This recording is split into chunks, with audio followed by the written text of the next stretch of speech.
Good morning বন্ধুরা। তো finally আজকে আমাদের নেপালের চতুর্থ দিনের যাত্রা শুরু হয়ে গেছে। তো আমরা এখন খুব সুন্দর একটা পরিবেশে আছি, পাহাড়ে আবৃত একটা জায়গায়। তো আমরা এখন যাব মান্থলির উদ্দেশ্যে আমরা রওনা দিয়ে দিয়েছি। এখান থেকে ম্যাক্সিমাম 15 থেকে 17 কিলোমিটার রাস্তা, উঁচু নিচু।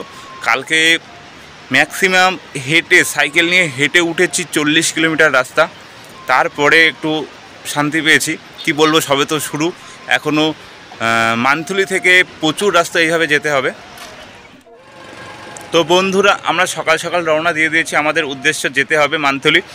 তো এখন সবে সকাল, এখন মোটামুটি 2 ঘন্টা লাগবে মান্থলি যেতে, কারণ উঁচু নিচু রাস্তা কভার করতে হবে। তো তোমাদের সহযোগিতা এবং ভালোবাসায় আমরা কিন্তু নেপালে পৌঁছে গেছি। এইভাবে আমাদেরকে সহযোগিতা করো, ভিডিওগুলো একটু শেয়ার করো, পাশে থাকো, ভালোবাসা দাও এবং সম্পূর্ণ মাউন্ট এভারেস্ট বেস ক্যাম্প পর্যন্ত দেখতে থাকো। যতটা পারবো লাইভে তুলে ধরবো এবং আমাদের যাত্রা যেন এইভাবেই কমপ্লিট করতে পারি। তো বন্ধুরা, তোমরা সবাই দেখতে পাচ্ছ এখানে কিন্তু 2 ধরনের জল মিশছে, একটা ঘোলা একটা পরিষ্কার।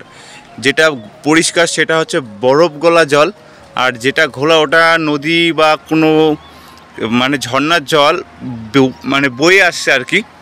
তো সেই জলটা এখানে মিশছে, যেমন আমাদের গঙ্গাতে খোড়ে বা জলঙ্গি নদী বলা হয়, সেই জলটা মেশে ঠিক সেম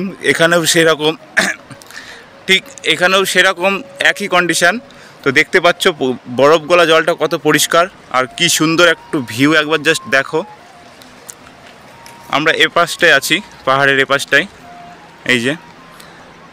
তো দেখতে পাচ্ছ, যারা যারা ভিডিওটা এখনও শেয়ার করোনি শেয়ার করে দাও এবং সুন্দর সুন্দর ভিডিও দেখতে থাকো আর মজা নিতে থাকো। আমরা যাচ্ছি মাউন্ট এভারেস্ট বেস ক্যাম্প। তো আমরা তার খুবই কাছাকাছি বলতে পারো।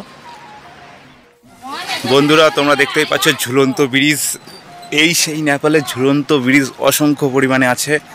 তো আমরা এখন উঠলাম, আস্তে আস্তে যাচ্ছি। তো চলো।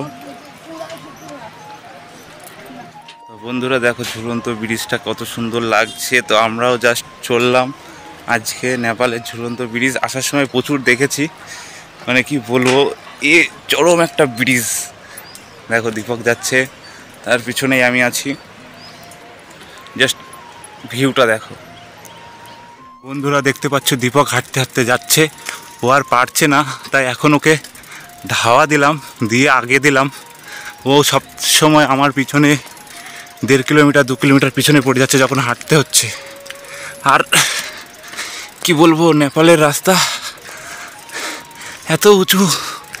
এত উঁচু নিচু রাস্তা। নেপালে হাঁটতে হাঁটতে যদি 100 কিলোমিটার পথ প্রায় অতিক্রম করেছি, তার মধ্যে 80 থেকে 75 কি 80 এরকম একটা ব্যাপার। 75 থেকে 80 কিলোমিটার হাঁটাই পড়েছে আমাদের, এখনও 140 কিলোমিটার পথ বাকি। তো তারপরে মাউন্ট এভারেস্টে আমরা ট্রেকিং পয়েন্টে পৌঁছাবো।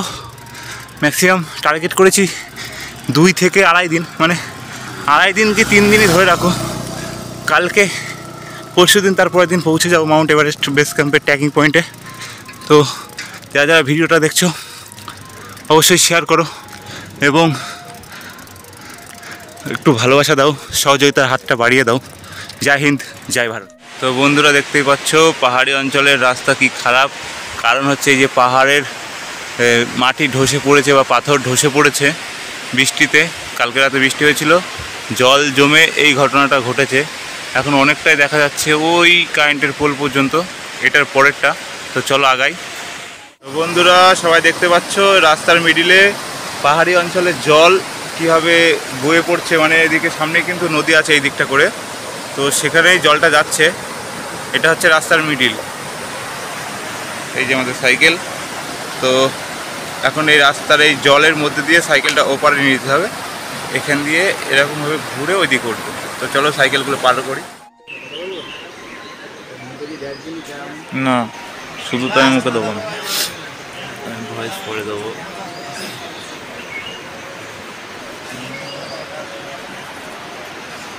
ওয়াইফাইটা নিয়ে গেছে কি ভাই বসে আছে? কোন ভাই? ওখানে ভাই গেম খেলছে, ওয়াইফাইটা নিয়ে কি করছে? গেম খেলছে, ওয়াইফাইটা নিয়ে। তা ওকে নিয়ে শিখে। তো বন্ধুরা দেখতেই পাচ্ছ খিচুড়ি রেডি, এখন খিচুড়ি খাওয়া হবে। তো চলো খাওয়া যাক। খিচুড়িটা খাওয়া দাওয়ার পরে একটু রেস্ট করে আবার বেরিয়ে যাব। আমাদের আজকের মেনু খিচুড়ি।